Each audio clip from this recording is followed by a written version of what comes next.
my great pleasure to have joining us live from Tanzania, Honorable Neema Lugangira, Member of Parliament of Tanzania and Chair of the African Parliamentary Network on Internet Governance.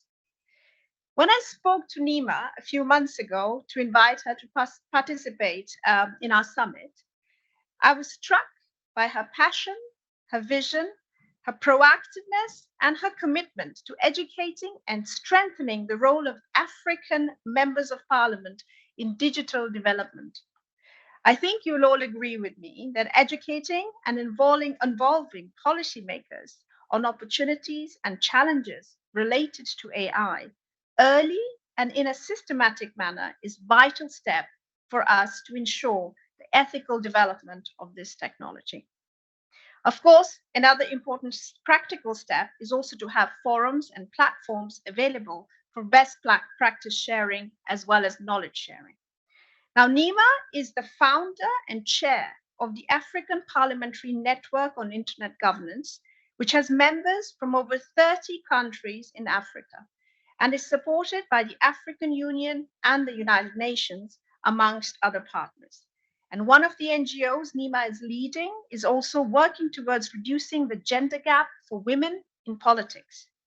So in her keynote, Neema will share with us key initiatives that she's undergoing, but also highlight for us the vast potential of AI in Africa, in sectors such as health and agriculture, and the role of this technology that it can take in promoting democracy and sustainable development, if, of course, guided in the right way by us all. I've also asked Neema to share with us areas where those of us here from Europe and other parts of the world can contribute to help her achieve her vision. So this session, I hope, is going to be interactive, but of course, without any further ado, I pass the floor to Neema. Welcome, Neema, and the floor is yours. First of all, it's my great pleasure to join you all here this afternoon. And I promise you, as Ayisha said, I'm going to make your wait for lunch very, very, very worthwhile. So as introduced, my name is Neema Lugangira. I'm a member of parliament in Tanzania, and I'm also the founder and chair of the African Parliamentary Network of Internet Governance. And the event today is a very important one because artificial intelligence is a core technology. It's a core technology which needs to be equally distributed, and it is very much in line with the fourth industrial revolution. And for this, and the understanding of that is why the African Parliamentary Network on Internet Governance values and prioritizes artificial intelligence as one of the areas of interest. Why? It's obvious because artificial intelligence today is at the forefront of digital transformation. AI is reshaping the way in which decisions are taken. It's reshaping the digital economy. It's even challenging the media narrative and furthermore, challenging democracy. Therefore, as decision makers and legislators, it is important for us to have a clear understanding that will empower our digital decision making and ability, both at national and international policy matters. And the African Parliamentary Network of Internet Governance was launched on 19th July 2022, and it currently has about 36 members of parliament from 26 African countries. And we have recognized artificial intelligence as one of the core areas that we need to develop our interest in. Now, when we're talking about artificial intelligence, it's important to recognize a number of areas. And I just wish to quickly touch on AI areas for Africa. The first item is data. When we're using artificial intelligence, there's potential opportunity for data identities, ownership, transparency, and things like open data sets, models, and the sharing of data across continental lines.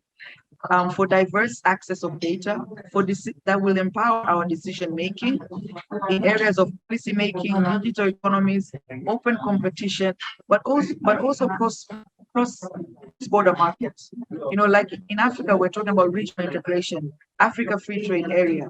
But with that, how are we going to put in place the cross-border data sharing? And this is where something like artificial intelligence can become a very powerful tool. The second item is developing local data storage, infrastructure, and logistics for Africa data, and their governance strategies, ownership, and security structures of the Africa Open Data Strategy and AI Policy Framework. Whilst still on this point, it's important for us to contextualize and localize artificial intelligence for African development research and cross-sectional alliances in all elements of society to understand local governance and decision-making models that are to be reflected in the policy guidance process, and also considering the social, cultural, and economic models of an African citizen. But for any of this to happen, we need to grow the literacy level of artificial intelligence competence within our population, from capacity building of civil and government and business communities with dialogue, workshops of inclusive development, and even us as legislators, we still need capacity building in the area of AI. And there are a number of opportunities here when we're talking about artificial intelligence. I'll just give a few examples. Artificial intelligence for the agricultural sector. You know, most of our countries, I'll take an example, Tanzania, the government is making a lot of efforts in making sure smallholder farmers have the right produce. By this, the government is ordering through bulk procurement system of fertilizer. And the purpose of doing bulk procurement system for fertilizer is to ensure that the smallholder farmer can get fertilizer at an affordable price. But here's where artificial intelligence can be revolutionary.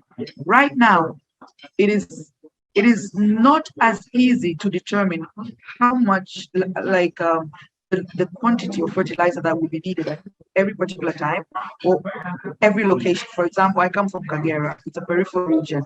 So how much fertilizer is needed by smaller farmers in Kagera versus Dodoma versus other regions? Now, with artificial intelligence, we can be able to not only have the data as a whole, but to segregate the data to the point of knowing how much each village, how many smallholder farmers are per village, therefore how much fertilizer would be needed. Second item is schools. In a lot of African countries, there have been reported cases of young women complaining of gender-based violences from their teachers. You know, teachers asking for sexual favors for their exams to be marked in a certain way or to be favorably marked. Now, if we use artificial intelligence, then we can eliminate the issue of marking, individual marking, and artificial intelligence can ensure that we have a uniform marking scheme that will eliminate the need for teachers trying to take advantage of young women who are so desperately to do well in their education. And just before summing up, there's an issue of also artificial intelligence and diversity. With less representation of marginalized groups in the creation and shaping of artificial intelligence, the biases against women, people of color, the developing nations of the global south will be reinforced. And we'll end up finding ourselves in a vicious circle that will inevitably increase the digital divide. Therefore, it is important for artificial intelligence innovation, development, open standards for use of peace integration should be fostered in our academia, civil society, and governance institutions. And earlier on, I touched on the fact that we as legislators, as African parliamentarians, have seen the importance of artificial intelligence and the impact and the potential impact, both positive and negative, it has towards democracy. And we feel that we as African parliamentarians cannot sit back and wait until when, as a continent, we catch up. We need to start being proactive. We need to start being prepared today. We need to start understanding how best can artificial intelligence be used? Because it is only then when we have that understanding, we will then be able to create enabling policies and legislative framework for AI to be used positively and not negatively. I think, Ayisha, I can just stop here for now, and if you have any follow-up questions that then it can enable me to elaborate further on specific topics. Sure. Any questions from the audience here? Nothing? How about in the chat for all those that are joining. Neema, you have a lot of noise in the back. Is there something we can do about that, or Wait. No, now it's okay. All right. Anybody has any questions? Arvin, could you please tell us if there's anything from the chat? Yes, we have a question in the chat for Neema. Do you see African nations as consumers of AI or also suppliers of it? If the latter, how could Africa reach this goal and in which field? Thank you. One of the things is, as I earlier mentioned, definitely we as the African Parliamentary Network on Internet Governance foresee African nations as consumers of artificial intelligence, because it's a technological development that is inevitable. And alongside that, we also have to ensure that we build our own capacity so that we can also develop AI interventions that are relevant for our needs. And this is one of the things that led to the creation of the African Parliamentary Network on Internet Governance, so that as African parliamentarians, we should not be left behind. We should be part and parcel of this process so that we can inform the right policy frameworks, but also provide the right guidance for our governments towards how to handle AI. Because at the moment, AI is an unknown for most of us. And if it continues being an unknown, oftentimes the natural way of dealing with the unknown is to protect. But protecting against AI may not be the best way forward, which is why we're pushing for capacity building for African parliamentarians, but also ensuring that AI is being streamlined within the government structures and governance, so that Africa we cannot continue catching up, but rather we need to be proactive. Okay. Any more questions here? If not, I have whilst people are coming in, I'm going to have one as well. I understand, Neema, that you have, in terms of you as a member of parliament for Tanzania, you have your priorities being food security, health, digital development, inclusion, and gender equality, as well as environment. Now, from where you are, which of these areas would you say are the ones where, AI can really help the most? And if so, what really is happening in that particular field? Thank you. So to me, I see in the areas of my personal priorities. If I touch on nutrition, for example, I'm very passionate about nutrition and making sure that we provide this needed services that can save lives for the children with acute malnutrition. How AI can come into place. Every 4 years, we have national surveys. And we're told that, like the 2018 National Nutrition Survey said, there's about 86,000 plus children who have acute malnutrition. But the question is, where are these children? What has happened to these children since 2018 to now? So if we have AI, it can help us to actually pinpoint, to know where they are, how they're faring, and to follow up on their development. That's one. But two, when we're talking about gender equality and politics, right now, for most female parliamentarians to be online, the sheer amount of online abuse that we're subjected to is incredible. That makes a lot of women in politics not to want to be online. Now, perhaps artificial intelligence can come up with a mechanism that can sort of sieve through the abusive comments and block them or remove them. So there's also an opportunity. There's also an opportunity on that front. But thirdly, also in terms of areas of digital health, there's a lot of most African countries are big. For example, Tanzania, to come from Dar es Salaam to the region where I'm from, it takes 2 days on the road, and the roads are tarmac. So when we're talking about digitalizing our healthcare systems, strengthening our healthcare systems from the community level, artificial intelligence can be crucial in the data management, data storage, and even coming up with the sort of health status mapping of knowing in a country which villages are more prone to which disease, so that can inform the government to take resources and health related interventions to the right places. Just a follow-up question there, because there's obviously a lot to be done, and I mean it's great to listen to you because we understand that there's so much opportunity, and we just linking back to the very first panel this morning when we were looking at who should really be taking the lead, who should be the one. Is it basically the private sector who has to be taking the lead to help you sort of achieve your vision? Or is it basically your, compatriots who are at the government level? How to actually go about ensuring that you can really capture this benefit? Thank you, Ayisha. I think what I can say, it's obvious with artificial intelligence, private sector plays a critical role. And for most developing countries, African countries, including Tanzania, there's a strong recognition of the importance of public-private partnership. So in this case, as African parliamentarians, we want to be at the forefront of this artificial intelligence development in our countries and in our continent.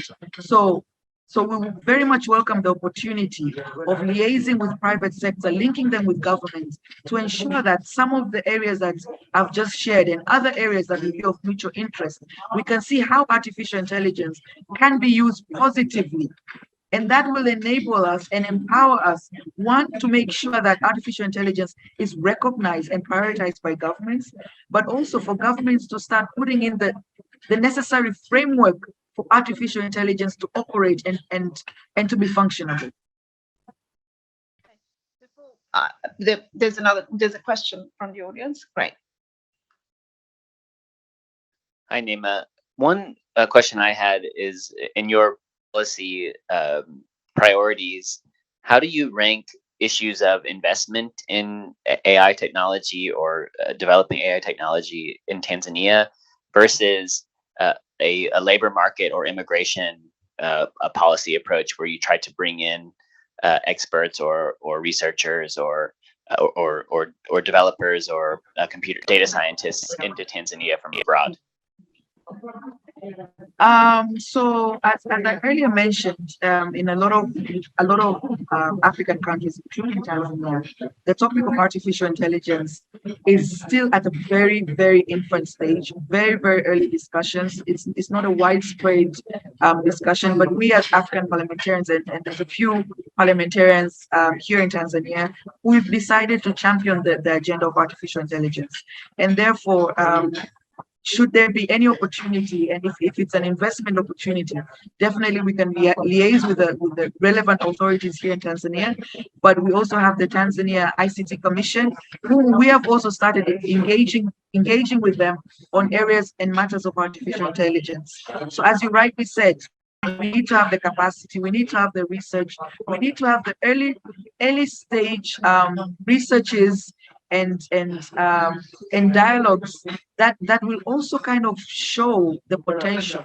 So just thinking of your question, I'm also seeing an opportunity of creating an artificial intelligence opportunities mapping exercise in developing countries, and I'll be very, very, very willing to champion that to happen in Tanzania. Should any of you be interested?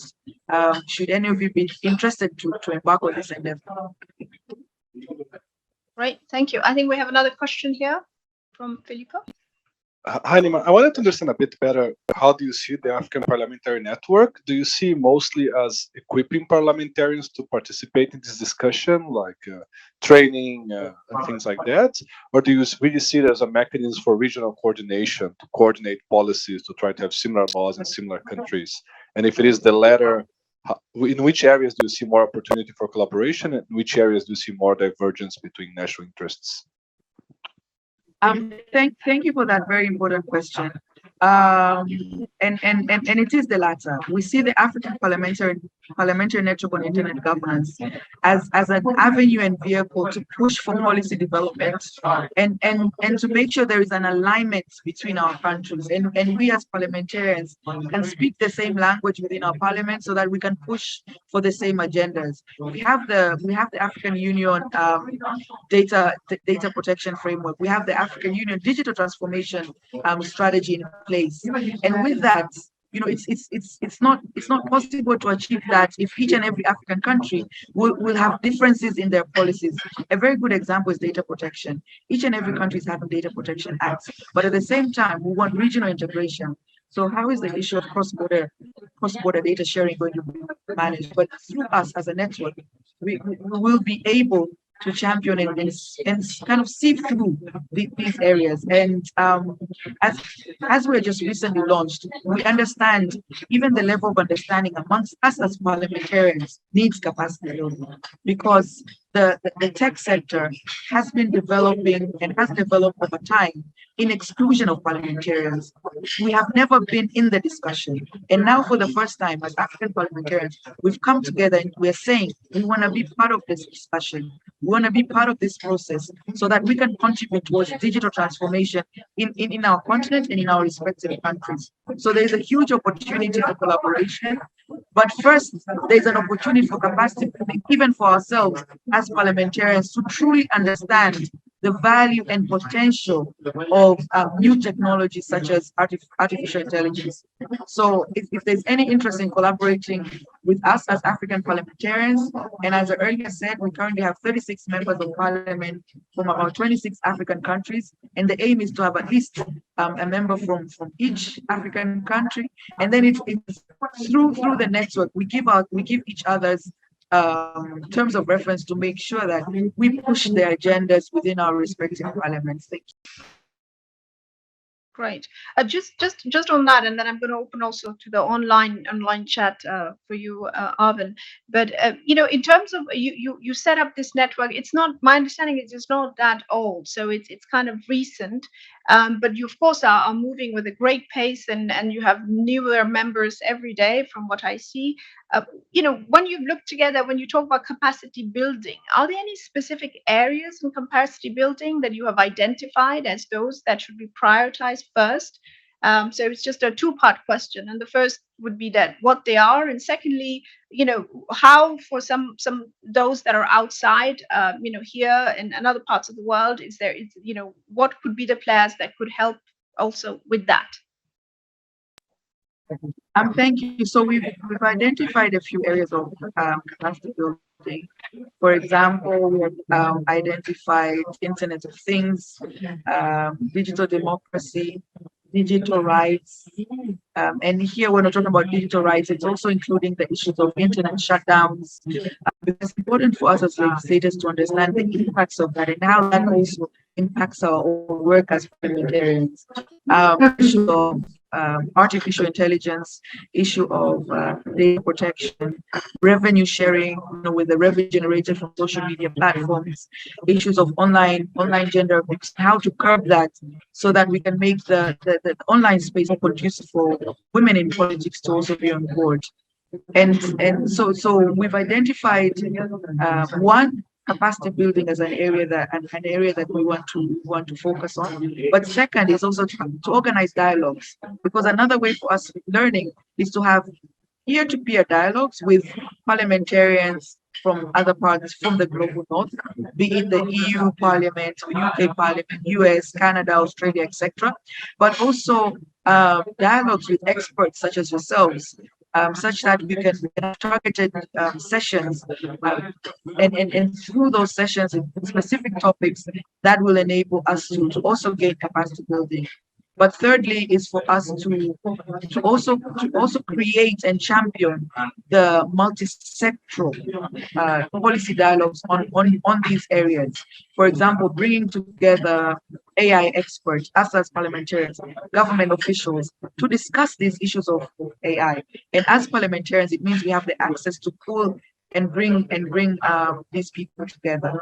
So in a nutshell, that's where we are, and we're hoping that by November this year, we will have an initial, at least, concept note for our priorities for 2023, because we want to grow organically. We don't want to jump into creating like a 3-year strategic plan whilst at the moment, we're not well informed and well aligned in terms of what we want to prioritize. So in 2023, we'll identify a few activities and dialogues that we want to do, including capacity building, so that by the end of 2023, we will then be at a better position to know, okay, for the next 3 years, 2024, 2027, these are the areas that we're going to prioritize. These are the things that we want to achieve.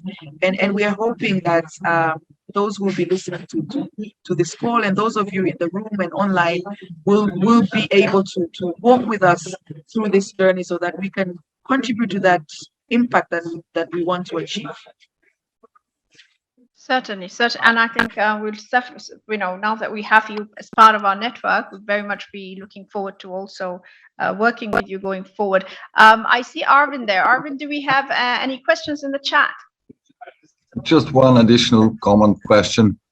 So how and to what extent are African parliamentarians empowered to influence IE policies in their home countries? Is it just like thanks, Neema. Thank you. As I earlier said, is as legislators and policymakers, there are different ways in which policies and legislations are created or are developed in any given country. One, it can be initiated by the government. The government sees a certain need of a policy or legislation, and it can be initiated by the government. But two, it can also be initiated by parliamentarians. So with the issue of artificial intelligence, we see the need of us initiating it. That is why we're trying to be at the forefront of this discussion. Hence, I'm very humbled to get this opportunity to be speaking here with you all today. However, for us to do it diligently and effectively, we too need to understand the nuts and bolts of artificial intelligence. Hence, takes us back to the point of targeted and specific capacity building for parliamentarians, whilst bearing in mind the potential, the sheer potential of the impact that we can create towards pushing for national artificial intelligence policies, but not only national, even regional focus. Because, for example, a country like Tanzania is a member of the East African community, but also a member of SADC. So the opportunities are vast. But what I'm here today to appeal to all of you is to work with us and empower us to do our part. Thank you. Thank you. Any other questions here from the audience? Did I see some hands? No. Well, in that case, maybe Neema, I just give you, because we still have a little bit of time, and I don't want to ask a question, but maybe give you the floor again to see if there is anything else that you would like to share with us. So we don't just have people, of course, here with us in the room, but a lot of them joining also online. And this talk will, of course, will also be recorded and shared with even more of those participants that joined us. We had almost about 81 countries registering, so we're really proud of that. So the question would be, anything else you'd like to share with us, that you'd like to say to our audience, that you'd like to add to what you've already shared? Thank you very much. So what I can say is the African Parliamentary Network on Internet Governance is willing to work with all of you on this important of artificial intelligence. We prioritize the topic, and I reaffirm our commitment to work with you all. And I appeal to you to see how you can work with us, empower us to be at the forefront of this topic of artificial intelligence, because I understand fully that there are opportunities for artificial intelligence are massive, and they can unlock a lot of it can unlock a lot of opportunities for us in terms of development. However, for us to do that, we too need to own this agenda, and we need to be capacitated. And there are a lot of opportunities in our country. So we welcome also the collaboration in our respective countries. For example, I heard one of the previous speakers, they're using artificial intelligence for tractors. That can be a huge potential for us in African countries, especially considering we want to go into mass farming production. We want to go to mass farming production. So the opportunities are vast. But for us to tap into those opportunities, we need to understand this topic of artificial intelligence. Thank you. Very much. Well, thanks a lot, Neema. I think that's all probably what we have time for today. Thanks so much for joining in. I know it's not very easy. I also know that you're always traveling quite a lot, so we really appreciate that.